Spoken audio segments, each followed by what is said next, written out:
Hola Ernesto, Moacir, ¿cómo estás? muy buenas tardes. Gusto en Buenas tardes saludarte. también aquí por Panamá. Son eh, las 4 de la tarde en Panamá. Así es, ¿no?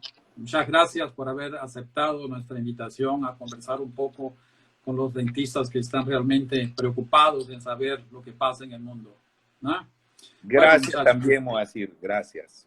bueno, estamos ya en la hora de iniciar. Vamos a cumplir nuestro horario. Tenemos 59 minutos.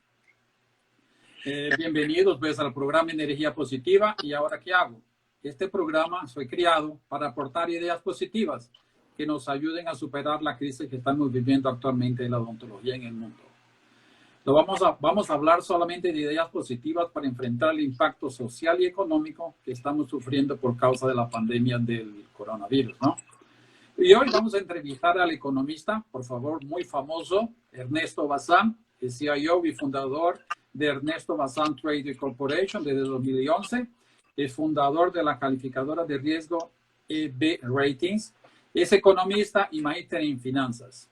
El tema de hoy es el efecto de la economía mundial sobre la pequeña y mediana empresa. Muchas gracias por tu participación, pues.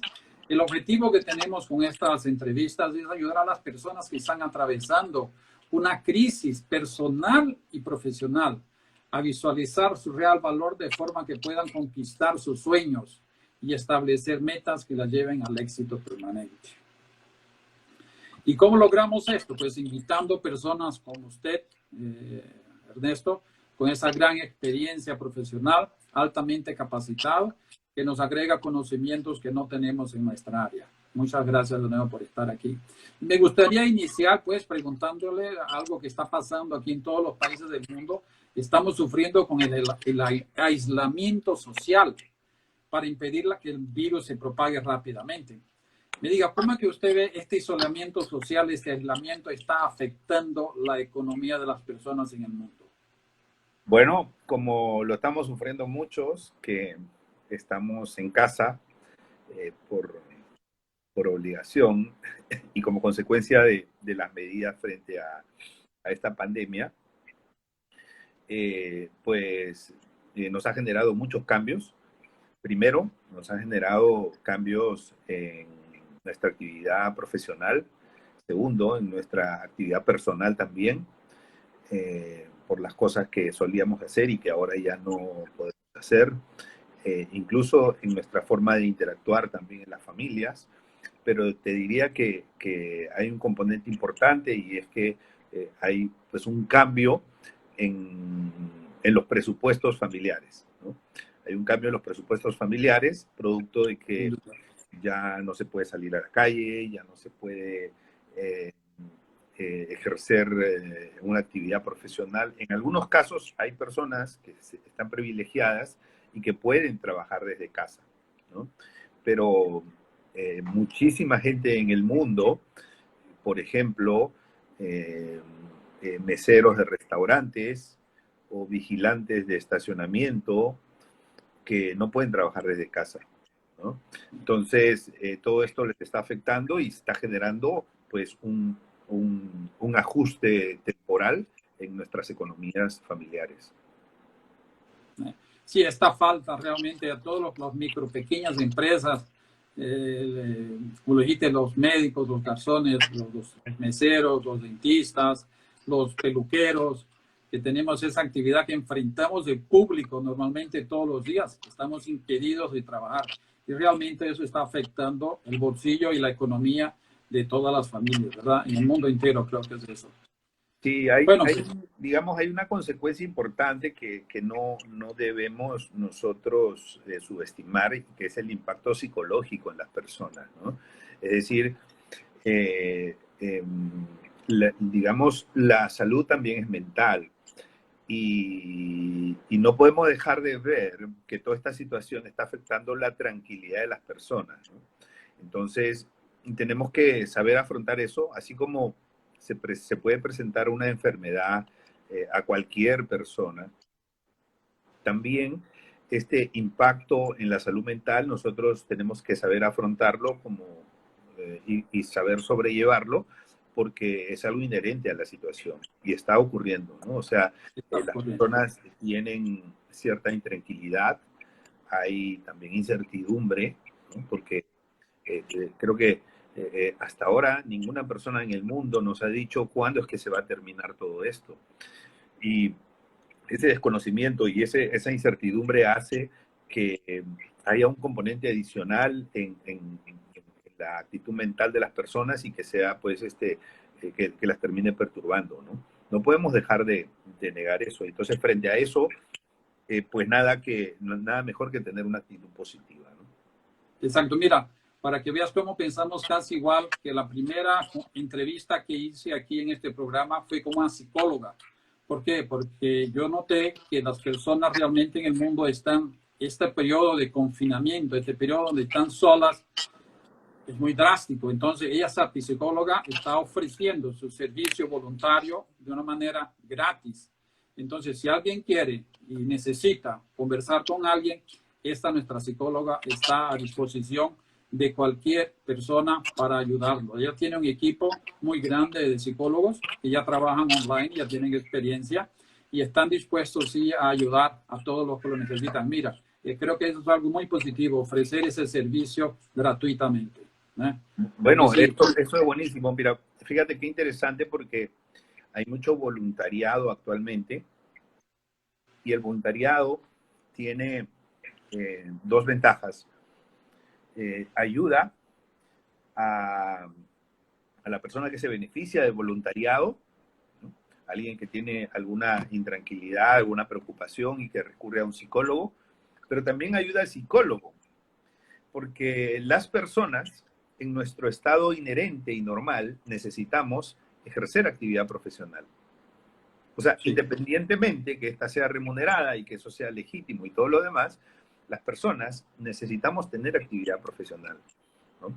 Porque es lo que hemos hecho durante mucho tiempo. Entonces, estas actividades de voluntariado, como te repito, no solamente ayudan a los que se terminan beneficiando, sino también a los propios voluntarios, porque los devuelve, o mejor dicho, los aleja menos de lo que es su normalidad profesional. Qué bien, exactamente, pienso igualmente. ¿Y qué me puede decir? Esta crisis en el mundo está afectando la odontología desde un punto muy fuerte, ¿no?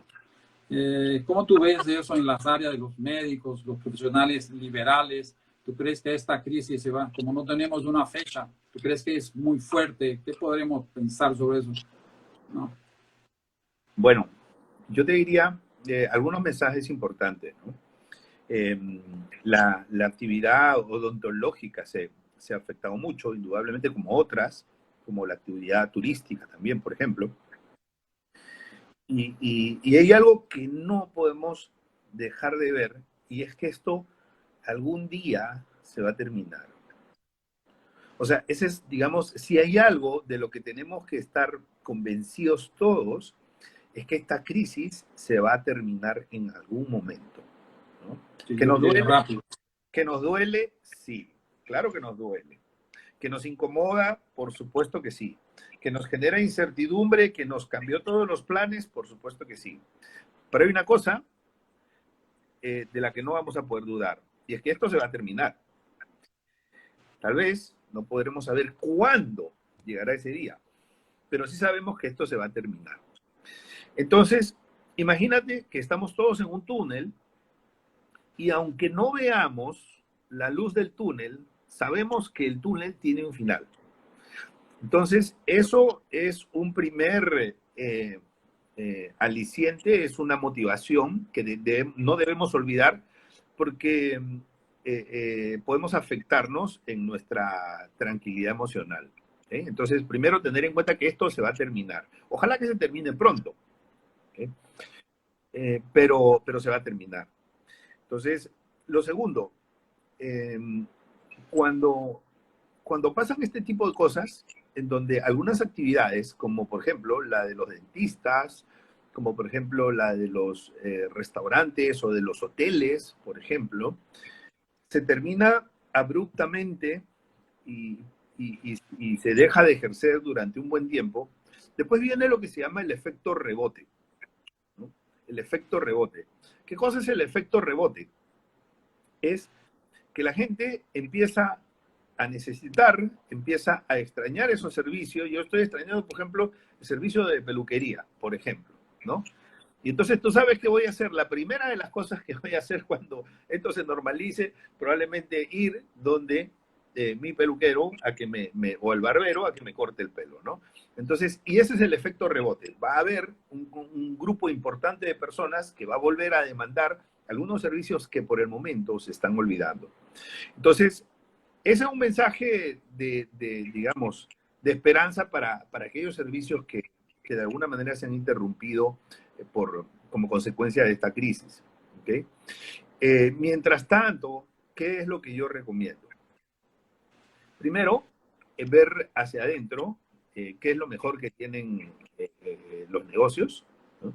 Algunos negocios, por ejemplo, el negocio de servicios dentales, podría tener el médico, ¿no? O sea, de repente un médico bien, muy reconocido, de muy buena reputación.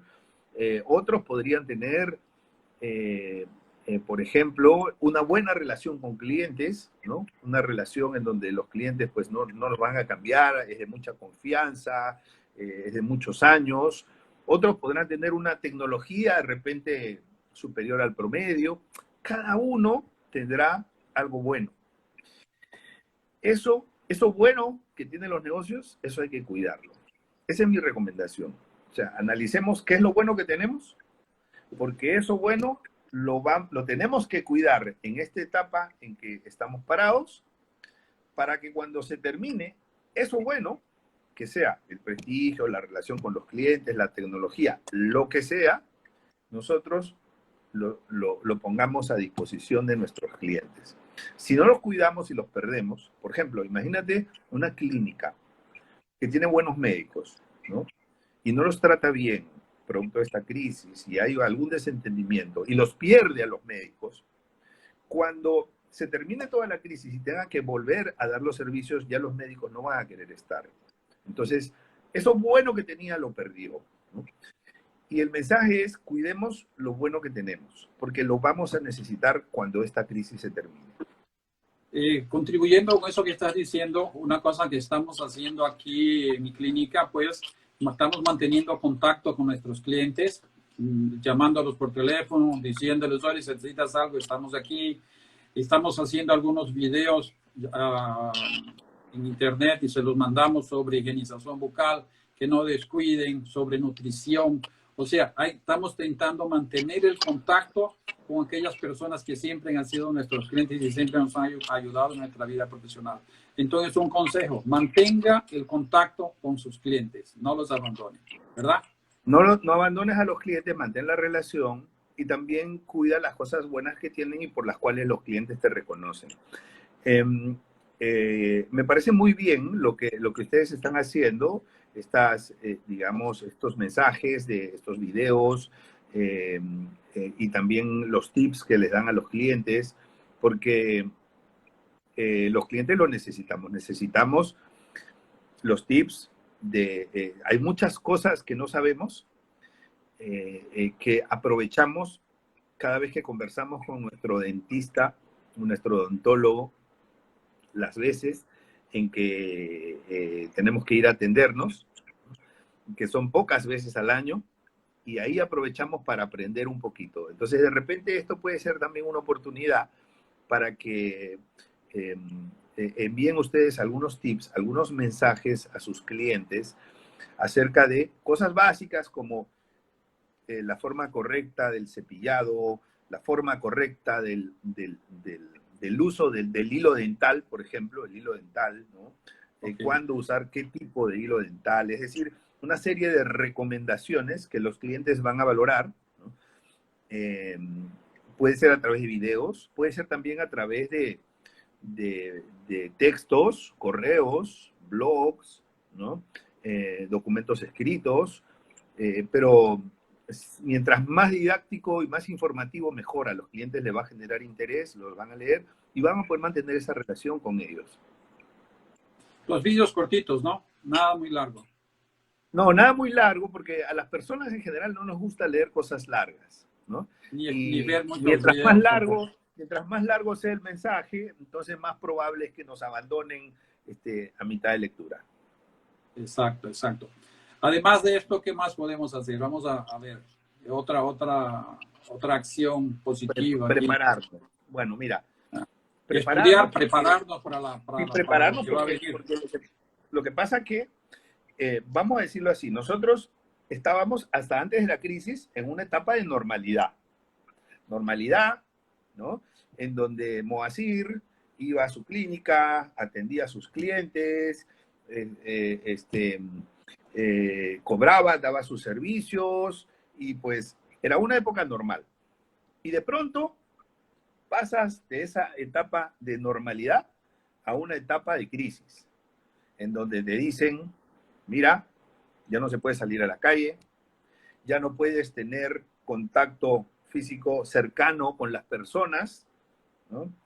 Tienes que tener cuidado de este tipo, del otro, hay un virus que ha llegado y eso aleja a las personas, cambia la forma de hacerse, la forma de hacer las cosas en ciertas actividades, pero esa es la etapa de crisis y esa etapa va a terminar. ¿Okay? Por supuesto que yo quisiera que termine pronto, ¿no? Parecería que no va a ser tan pronto, ¿no? Siendo realista, pero por supuesto que en nuestro sincero deseo quisiéramos que eso se termine pronto. Y esa es la etapa de crisis. Después de la etapa de crisis sigue una siguiente etapa, ¿no? Que es la etapa que se llama de recuperación, ¿no? En donde empezamos, como su nombre lo dice, empezamos a recuperar a nuestros clientes, empezamos a brindarles servicios nuevamente, pero que tiene unas características distintas de la etapa de normalidad, porque los clientes ya no son los mismos. Los clientes han quedado golpeados económicamente, ¿no? Muchos de nuestros clientes dejaron de trabajar, muchos de los clientes perdieron el trabajo, otros trabajaban de manera independiente y no pudieron seguir ejerciendo, las razones que sea, pero los clientes tuvieron una afectación, ¿no? Entonces, y por otro lado, nosotros también venimos de una etapa de paro, por lo tanto, en esa etapa de recuperación, tenemos que saber adaptarnos a los clientes y eso implica prepararnos, ¿no? Estar listos estar listos para ese momento, tener nuestra base de datos de clientes bien actualizada, tener nuestros servicios listos, tener nuestra disponibilidad de insumos listos, tener nuestro equipo profesional de asistentes, en el caso de tu clínica odontológica, tu equipo administrativo, tener todo listo para el momento en que eso llegue, ¿no? Y la estrategia ahí pues va a ser un poquito diferente, evidentemente va a tener que ser necesaria una estrategia de precio bajo, ¿no? O de facilidades de pago, ¿okay? Y eso iba a comentar ahorita. Sí es importante que tengamos un soporte de los bancos para crear líneas de crédito más accesibles para nuestros clientes. Creo que eso ayudaría mucho al regresar. Los clientes también han sufrido un impacto económico. Entonces, si tuviéramos líneas de crédito para ofrecérselos a nuestros clientes, me parece que sería algo positivo. ¿Qué te parece? Sí, mira, hay varias cosas. Primero tienes, y tratando de ser realistas, algunos clientes tal vez no tengan, digamos, dificultades en el pago de los servicios médicos odontológicos. Pero otros probablemente sí, ¿no? Porque perdieron el trabajo, porque se gastaron todo lo que tenían disponible en su límite de tarjeta de crédito y ya no tienen más para poder disponer de su tarjeta de crédito. Vas a tener muchos de esos casos, ¿no? Pero que necesitan los servicios dentales, ¿no? Entonces, y ahí toca ser bastante creativos, ¿no? En donde una de las opciones también para algunos médicos es el financiamiento directo de los médicos a los clientes, ¿no? Ok, mira, sí, este servicio cuesta 100, ¿ok? Entonces, puedes pagar 20, ¿ah? Y los otros los pagas quincenalmente, te los cargamos a esta tarjeta de crédito, nos dejas aquí la autorización. Entonces, de esa forma puede haber un mejor acercamiento entre médicos, proveedores del servicio y también los clientes. Esto que te he soltado es solamente una idea, pero ahí toca ser muy creativos porque no va a ser como una situación normal en que el cliente llegaba y decía, bueno, ¿cuánto es lo que cuesta el servicio? Tanto, y ponía su tarjeta de crédito y pagaba. Muchos ya no tendrán tarjeta de crédito o la tendrán al tope o tendrán algunas restricciones. Entonces, pero digamos, los profesionales queremos seguir trabajando, queremos seguir brindando los servicios, queremos también darle el mensaje a nuestros clientes que en los momentos difíciles estamos con ellos, ¿no? Que en los Perfecto. momentos difíciles los acompañamos. Entonces, ahí toca acomodarse y toca hacer sacrificios. Bueno, sé que durante esta etapa de paro ya se ha hecho un gran sacrificio, ¿no? Pero al inicio, en la recuperación, toca hacer algunos sacrificios para poder empezar a mover un poco la maquinaria, porque tenemos que ser conscientes que no va a ser como en una etapa previa a la crisis como la del año pasado. Realmente estamos viendo que va a haber una gran reestructuración, no solo a nivel de nuestras clínicas, sino como también a nuestros prestadores de servicios, los que nos sirven, los laboratorios, las casas dentales. Vamos a tener realmente una gran reestructuración de valores y de precios, ¿no es verdad? Para poder comenzar esta nueva Sí, etapa. ahí me acabas de dar una idea. También apoyarnos en los proveedores, porque así como nosotros queremos acercarnos a los clientes y darle algún tipo de facilidad para poder brindar los servicios, también nosotros tenemos proveedores, por ejemplo, proveedores de insumos médicos o de equipos dentales o de insumos que se usan para las curaciones. Entonces, ahí se puede negociar también con ellos, ¿no? Para que los mecanismos y las periodicidades de pago pues, sean acordes a un periodo de recuperación, no a una época normal como la del año 2019. Correcto. Algo que interesante que me llamase la atención es sobre nuestros equipos de trabajo, nuestros equipos que están con nosotros hace mucho tiempo, ¿no? Y casualmente la semana que viene vamos a tener una conferencia, una entrevista aquí con una especialista en RH, en recursos humanos, donde ella va a mostrar su experiencia y lo que está sufriendo hoy con las clínicas que ella le da soporte, con el desespero entonces de los dentistas en poder mantener su equipo de trabajo. Es algo que va a ser muy interesante oír esa opinión, ¿verdad?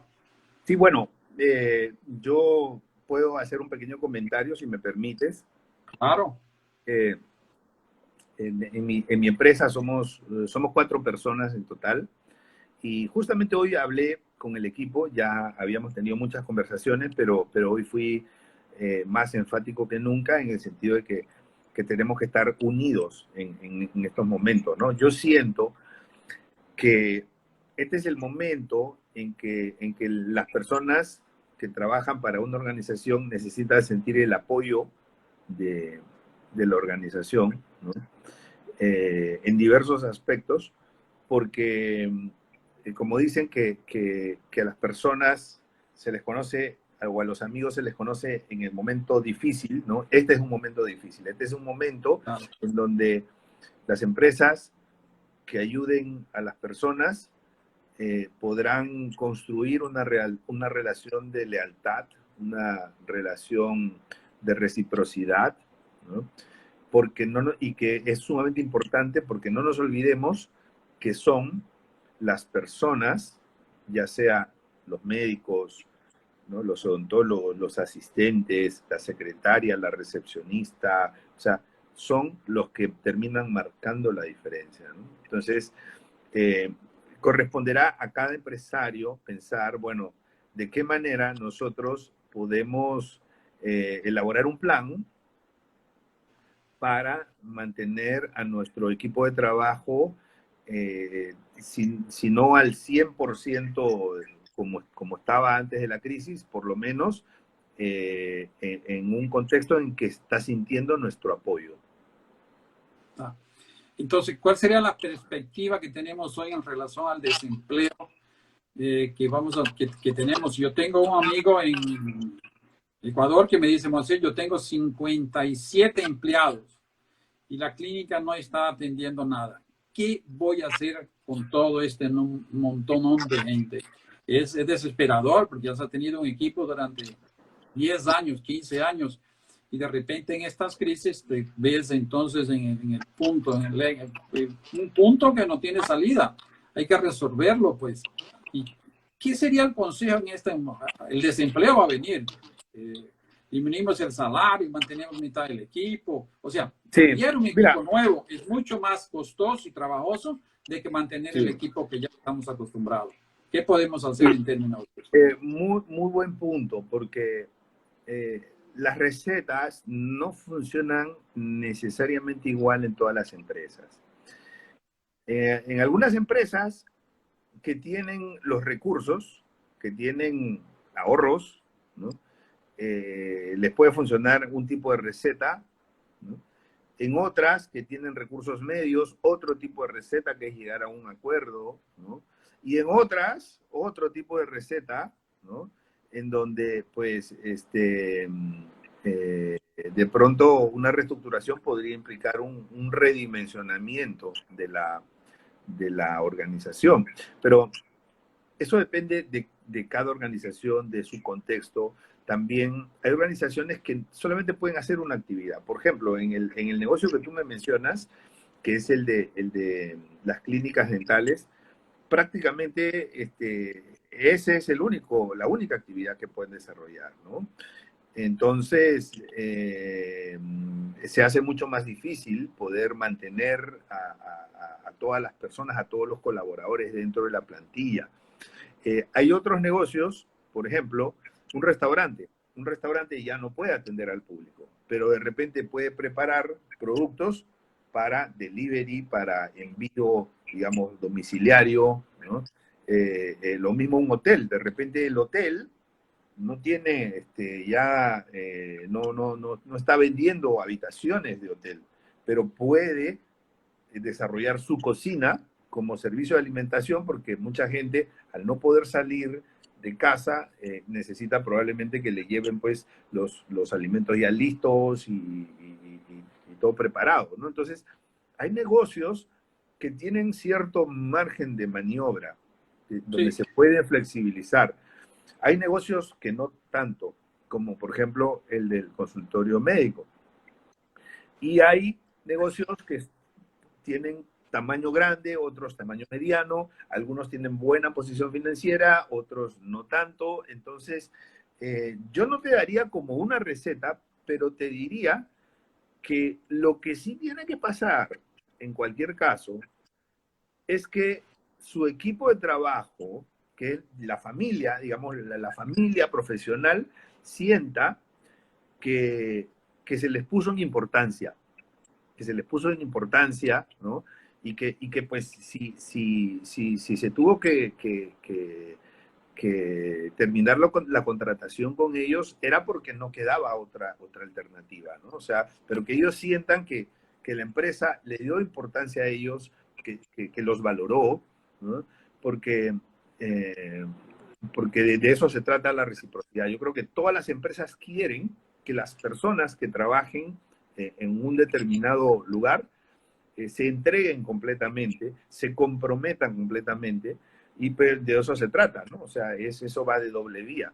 Entonces, la única, entre comillas, receta que yo te diría es, mira, que la gente debe sentir que se les ha valorado y que se ha hecho todo lo posible dentro, ¿no?, de lo que se puede hacer para que las personas sigan dentro de la organización.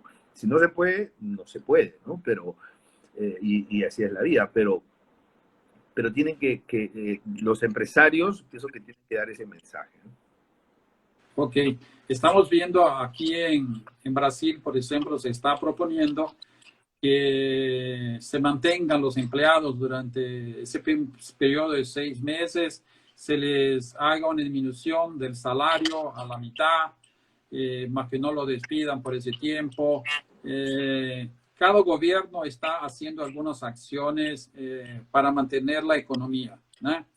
¿Qué medidas está tomando el gobierno allá en el país que usted está viviendo actualmente para ayudar a las pequeñas y las medianas empresas? Las grandes empresas, McDonald's, Burger King, y esas grandes corporaciones van a sobrevivir. Ellos tienen flujo de caja, tienen recursos, más los pequeños, los micros, los medianos, están sufriendo mucho. Leí un artículo ahora que dice que 40% de las pequeñas y medianas empresas van realmente a quebrar en Estados Unidos. Y de las que sobrevivan, 65% en un año pueden quebrar. Entonces, grave. ¿Qué están haciendo los países para sustentar eso? Yo creo que es la época o el momento que el gobierno tiene que ayudar. Mira, aquí cada país ha tomado, digamos, medidas diferentes. Te puedo comentar, por ejemplo, que aquí se ha conseguido que los bancos suspendan los cobros temporalmente por 90 días, ¿no? Entonces, si tú tienes que pagar deudas bancarias, todas esas deudas pasan al final del periodo del préstamo.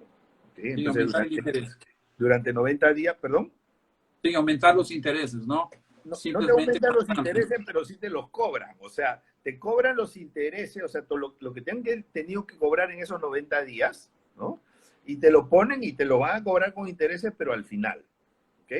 O sea, no te perdonan los intereses, pero sí te permiten que los pagues en otra fecha para que no entres a la lista de morosos, ¿ok? Okay.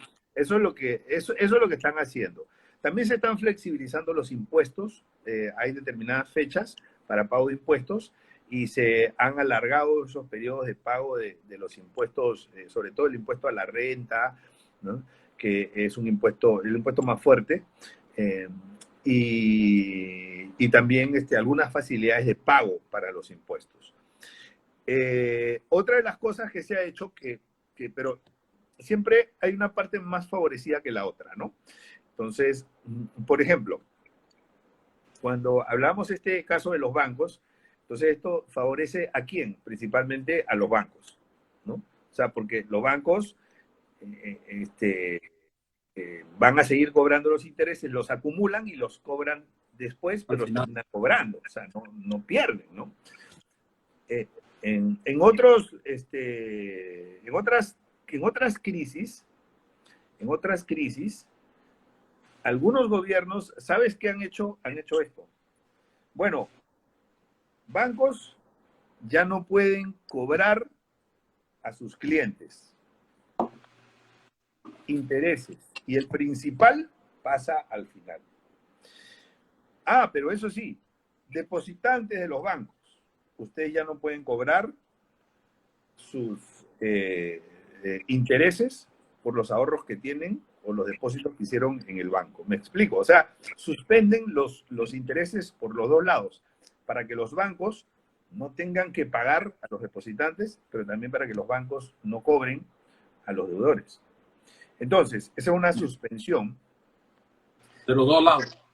Bueno, ahí si te das cuenta, se aplica el refrán, cuando llueve, todos se mojan, ¿no? Entonces es un refrán que se usa en mi país, cuando llueve todos se mojan. ¿Por qué? Porque ahí hay un sacrificio de todos. Se está mojando el depositante porque está dejando de cobrar intereses. Se está mojando también el deudor. ¿Por qué? Porque él va a terminar pagando al final de todo el préstamo una parte. El banco está dejando de cobrar un margen, ¿no? Y el Estado está dejando cobrar un impuesto, porque si el banco deja de ganar o si gana menos, entonces el impuesto a la renta también va a ser menor. Entonces, como que todas las partes, cada una está poniendo su cuota de sacrificio, ¿no? Pero hay otro tipo de medida, que es la que yo estoy viendo, que está favoreciendo más a una parte que a otra, ¿no? En este caso, digamos, esto favorece más a los bancos, las empresas que pueden pagar sus impuestos con más retraso, esto favorece más a las empresas, ¿no? También hay una suspensión laboral, entonces, que significa que si una empresa no puede pagarle, tiene que cerrar operaciones y no puede pagarle a un trabajador, no necesita despedirlo, simplemente suspende, pone en suspenso, en stand-by el contrato hasta que pase cierto periodo, hasta que pase la crisis. Cuando pase la crisis decidirá si lo despide y le paga su indemnización o si lo repone y continúa el trabajador laborando normalmente. Durante ese periodo de suspensión no paga seguro social, no paga salario, ¿no? Es como una interrupción temporal del contrato de trabajo.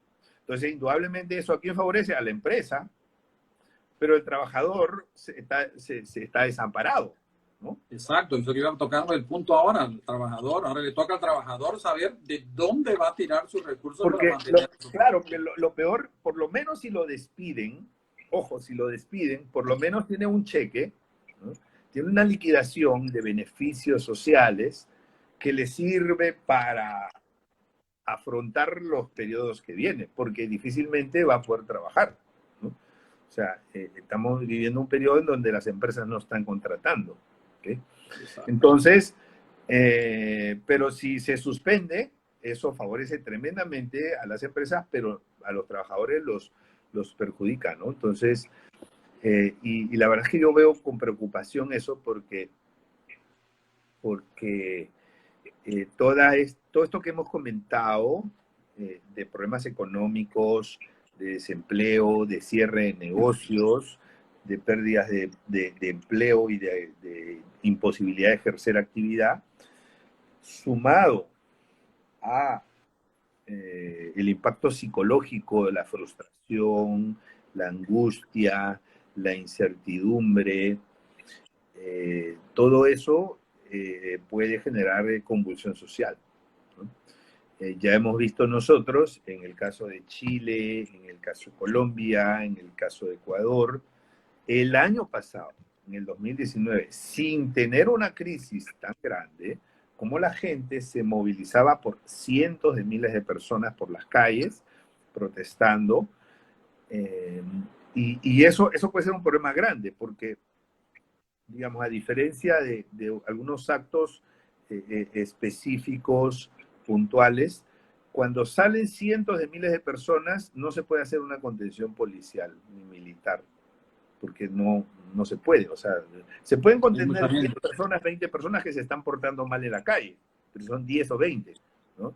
Pero si son 1000, 2000, 5000 o 50.000, no se puede hacer una contención, ¿no? Y entonces hay que tener cuidado con eso, porque si se llega a ese extremo, puede haber una convulsión social que termine generando más problemas que los que ya tenemos. Eso es, me parece que aquí en Brasil ahora está una idea que el gobierno les dé lo mínimo para que las personas que perdieron sus empleos o aquellos que tenían empleos como el tipo que se pone al lado de un puente y vende cake y vende café, de repente se quedó sin nada. Entonces estas personas que eran realmente la base de la pirámide, se le da, se le aporta una cierta cantidad, como serían $300 mensuales, justamente para intentar evitar esta convulsión social. Más ahí le toca, lo que digo, le toca ahora la parte del gobierno. El gobierno tiene que realmente tomar medidas para evitar el caos social, porque si no, ese caos social va a llegar, es inevitable. Si tú dejas Sí. la población con hambre, el caos está formado. Nadie está diciendo que los tipos quieren comprar una televisión o quieren comprar un carro nuevo. Estamos hablando de las necesidades básicas, que es la alimentación, poder darle de comer a sus hijos. Ahí se va a crear un caos social. Eso es un temor que todos tenemos. Sí, y no solamente es, digamos, la falta de dinero o el hambre, como quieras verlo, sino es la frustración de no poder salir a trabajar a conseguir eso que las familias necesitan llevar a su casa, ¿no? Entonces ahí hay un componente que potencia la amenaza. Eso es verdad, porque tú sabes que cuánta gente honesta que hay dice, yo quiero trabajar, no puedo salir a trabajar. Entonces, eso también eso está generando, eso genera un caos psicológico, ¿no? Caos psicológico, ¿no? Y eso se está viendo ahora con los más ancianos, los más con más edad, y este confinamiento, este aislamiento los está dejando realmente nerviosos, ¿verdad? Ya vemos muchos casos, ¿eh? Y también las agresiones entre familias, eso es algo psicológico que está pasando más por causa del caos, ¿no? Hay unas otras medidas que se están aplicando aquí, considero, ya lo hablamos, ¿no? El postergar el pago de los impuestos, negociar los valores de los alquileres y de los préstamos, reducir los salarios con los empleados. Ya. Algunas medidas así populares están avanzando y están haciendo con que las personas negocien. Entonces, quien paga un alquiler está llegando aquí y dice, bueno, yo no puedo pagar todo, yo quiero hacer una propuesta para que los dos no perdamos todo, yo te pago 50% del alquiler o así. Es algo sobre eso. ¿Hay algún movimiento ahí en Panamá sobre eso? Sí, hay un proyecto de ley actualmente para suspender los pagos de alquileres por 3 meses, ¿no? Los pagos de alquileres. Y también Hola, Silvana. ¿Perdón? Nada. Saludando ¿No? a una Entonces, que acaba de llegar. Sí, entonces existe ese proyecto. Eso, pues la verdad que como te decía, no es una ecuación en donde hay un sacrificio de ambas partes, ¿no? Y más si viene unilateralmente de parte de la legislación, porque el que alquila también tiene sus presupuestos, también tiene sus gastos, también tiene su propia economía, ¿no? Y no podemos suponer que porque alquila no tiene que pagarle al banco, no tiene que pagar alimentos de familia, o sea, el que alquila también tiene su propio presupuesto familiar. Entonces, eso lo que hace es beneficiar solamente al arrendatario, al inquilino, y no al arrendador o al propietario. Entonces, lo más recomendable es que, te voy a dar mi opinión personal de economista, ¿no? O sea, a mí me parece que los dos extremos son malos. O sea, hay un extremo que te dice, mira, nadie puede salir a la calle, nadie puede hacer nada, nadie se mueva, no, o sea, digamos, un confinamiento total y absoluto, las 24 horas, el que sale, lo pueden disparar y lo matan y no pasa nada, porque tú sabes que acaba de darse una normativa así en algún país de Asia, si no me equivoco, ¿no? Entonces, ya eso es muy extremo, o sea, eso es tan malo como el otro extremo que dice, no, el virus, no pasa nada, mira, aquí todo sigue igual, todo tiene que seguir normalmente, es un virus, no hagamos nada, ¿no? Entonces, los dos extremos son perjudiciales. Yo pienso que hay puntos de equilibrio, ¿no? Que cuidan la parte de salud, pero que también tienen que cuidar la economía. No se puede parar completamente la economía. Hay que procurar que la economía se siga moviendo con mucha inteligencia. Esto se puede hacer, ¿no? Y a mí me gusta mucho el caso del Japón, ¿no? Japón fue el tercer país que llegó a tener coronavirus, ¿no? O sea, el primero fue China, el segundo fue Tailandia, el tercero fue Japón, ¿no? El tener una persona con coronavirus, el tercer país oficialmente con un infectado, ¿no?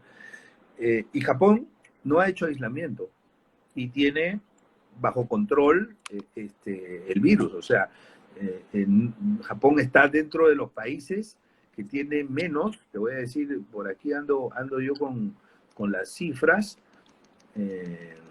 Japón tiene 2.384 infectados. 2.384 infectados, ¿ok? Y tiene 57 fallecidos. 57 fallecidos. Bajísimo, o sea, eso es el 0.5% el 0.5% de tasa de letalidad respecto del 11% que tiene Italia. Pero ahí no termina la historia. Japón tiene personas en edad avanzada mucho mayores que en promedio respecto a Italia. O sea, digamos, la proporción de personas mayores en Japón es mayor que en la de Italia. Sí. Pero no solamente eso, la gente fuma mucho en Japón. Entonces, cuando tú empiezas a ver, o sea, cómo hizo Japón, porque Japón no hizo aislamiento. Entonces, yo soy un convencido que se pueden tomar medidas que gestionan los riesgos de manera inteligente. De manera inteligente, o sea, sin caer en los extremos, simplemente cuidando dónde están los verdaderos riesgos. Los verdaderos riesgos están en las personas vulnerables, ¿no? Que por lo general son adultos mayores y que tienen cierta vulnerabilidad o personas con enfermedades crónicas. Ese grupo hay que aislarlo. La segunda cosa que se tiene que hacer es un alto grado de trazabilidad, de saber quién con quién, ¿no? En Japón lo hicieron muy bien. O sea, un infectado y le hicieron el recorrido, todo el mapa de personas que podían quedar contagiadas. Y la tercera cosa que hicieron en Japón, que fue muy buena, fue el testeo, ¿no? Pero el testeo molecular, porque la prueba rápida puede ser engañosa, te puede decir que sí y de repente no, o te puede decir que no y de repente sí, ¿no? Entonces, pero el testeo molecular, el de laboratorio, el que te toma 4 horas, pues ese sí tiene prácticamente un casi 100% de certeza. Entonces, en eso trabajaron ellos, muchísimo, ¿no? Entonces, y eso permitió detección temprana, y detección temprana, como tú sabes, también tiene una incidencia baja en la tasa de letalidad.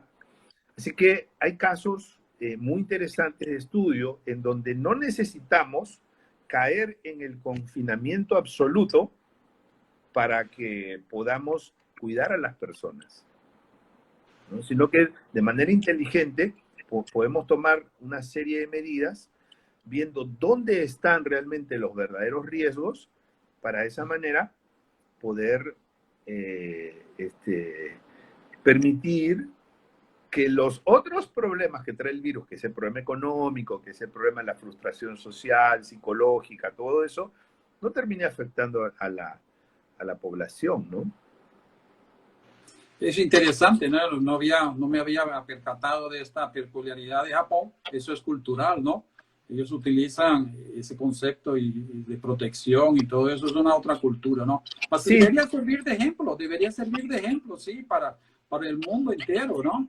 sí, Nueva York, Estados Unidos está horrible. ¿Cómo dejó que creciera tanto esto? ¿No? sí, yo soy consciente que Japón tiene algunas diferencias con, por ejemplo, los mercados latinos. Nosotros acá en Latinoamérica nos damos la mano, nos gusta abrazarnos, ¿no? Nos gusta, pues, estar en Tres contacto besitos. físico, somos muy expresivos, ¿no? Y a veces nos damos una mano y la otra mano y después el abrazo y después ya nos estamos yendo y otro abrazo. Oye, a veces somos así y en Japón no.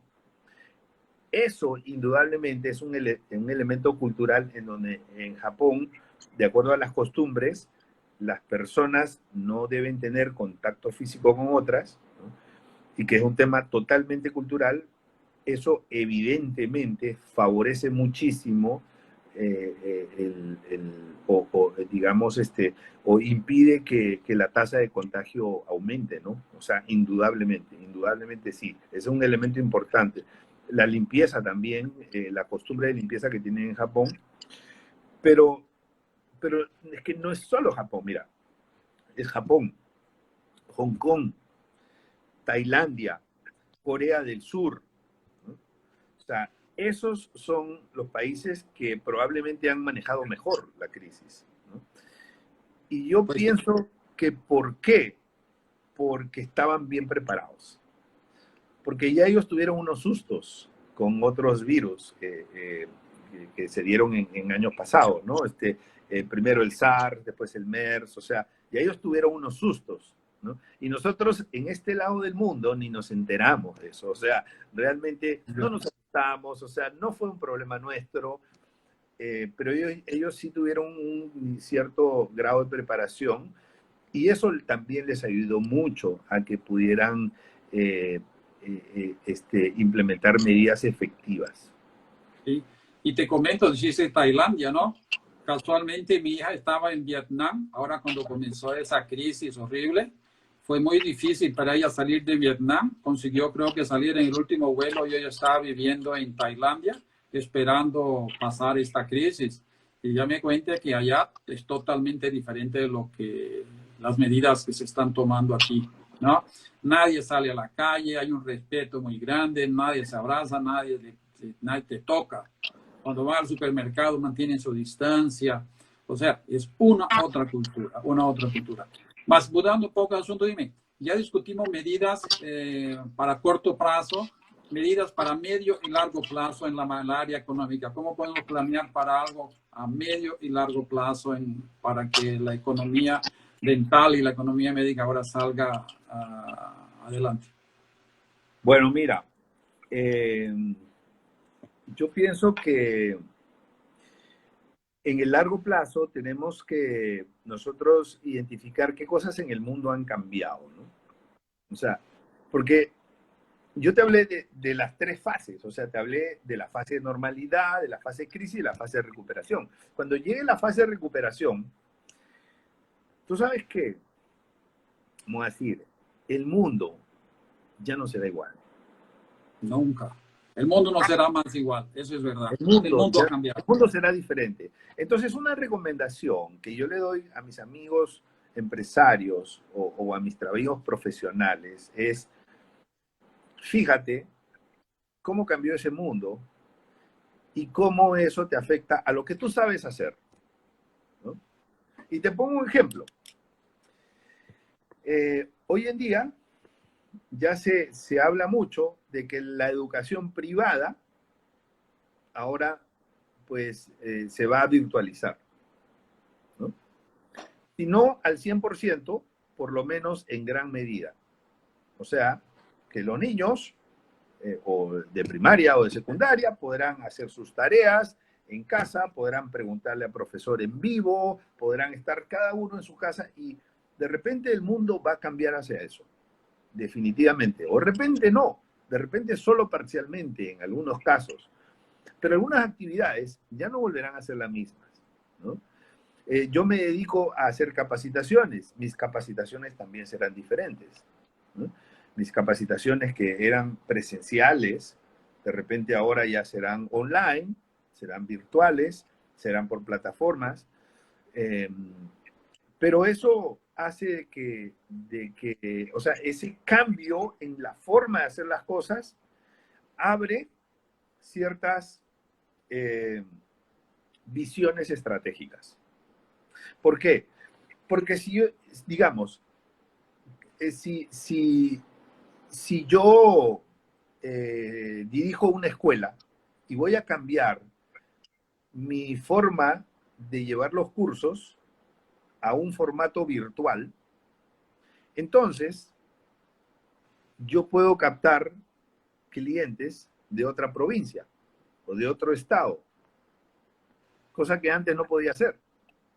Entonces te das cuenta cómo el cambio en la forma de hacer las cosas termina cambiando también el mercado al cual está dirigido el producto. O sea, si el producto cambia, el mercado también puede estar cambiando. Entonces eso nos lleva a pensar que cuando volvamos a la etapa de la recuperación y el mundo no sea diferente, tendremos el gran reto de identificar qué cosas cambiaron y qué productos distintos nos pueden llevar a mercados distintos que tal vez nosotros no habíamos pensado y que son unas oportunidades. Pueden aparecer nuevas oportunidades, ¿no? Eso es verdad. No, con seguridad aparecerán nuevas oportunidades, o sea, con seguridad. ¿Por qué? El mismo trabajo de las personas. O sea, si todo esto se termina mañana y mañana regresamos a la etapa de la recuperación, te puedo asegurar que habrán empresas que dirán, ¿sabes qué? me he dado cuenta que yo puedo trabajar el 30 o 40 o 50% de mi personal con el teletrabajo. Eso está cambiando, sí. Muchas o sea, compañías ya están pensando en eso. Claro, entonces... Y eso es una realidad. Al haber, digamos, al pasar a la fase o a la etapa de la recuperación, habrán productos que ya no serán los mismos. Okay. Y eso abrirá oportunidades. Ernesto, nosotros tenemos más 4 minutos para terminar. Quería pues ahora que aprovecharas estos 2 minutos para terminar, agradecerte de ya, te agradezco nuevamente después, más quiero que aproveches esos minutos para dejar tus últimas ideas. Gracias, Moacir. Bueno, las ideas son las siguientes, ¿no? O sea, primero, lo que te decía al inicio, esto va a pasar. Esto va a pasar. O sea, siempre sale el sol. No habrá ningún día en donde no sale el sol. Sale, se oculta, sale, se oculta, sale, se oculta, pero aquí saldrá el sol. Entonces, esto va a terminar en algún momento. Tal vez no será fácil, tal vez no sabemos cuánto tiempo va a tomar, tal vez más de lo que nosotros quisiéramos, pero esto va a pasar. Entonces, es importante tener una mentalidad positiva y pensar y prepararnos para las buenas épocas que van a llegar cuando alcancemos o cuando vayamos a la fase de recuperación. Segundo, habrá un efecto rebote, pero ese efecto rebote traerá nuevas formas de hacer las cosas. Tendremos que ser mucho más digitales, ¿no? Tendremos que ser, de alguna manera, de ver de qué manera nuestro servicio se puede afectar con la digitalización y con la tecnología. Y ahí pueden haber muchas oportunidades, ¿no? Mira tú estás en Brasil, yo estoy en Panamá y estamos conversando y aquí está entrando gente de muchos países a escuchar esta conversación, ¿no? Entonces, el nivel de globalización también es otro, ¿okay? Y finalmente, lo que yo pienso es que cuando nosotros volvamos a la etapa de recuperación, vamos a ser más fuertes. Porque yo soy de los que piensa que lo que no te mata te hace más fuerte. Entonces, llevaremos un aprendizaje, llevaremos una lección, llevaremos probablemente un dolor, ¿no? Una enseñanza, estaremos mejor preparados, ¿no?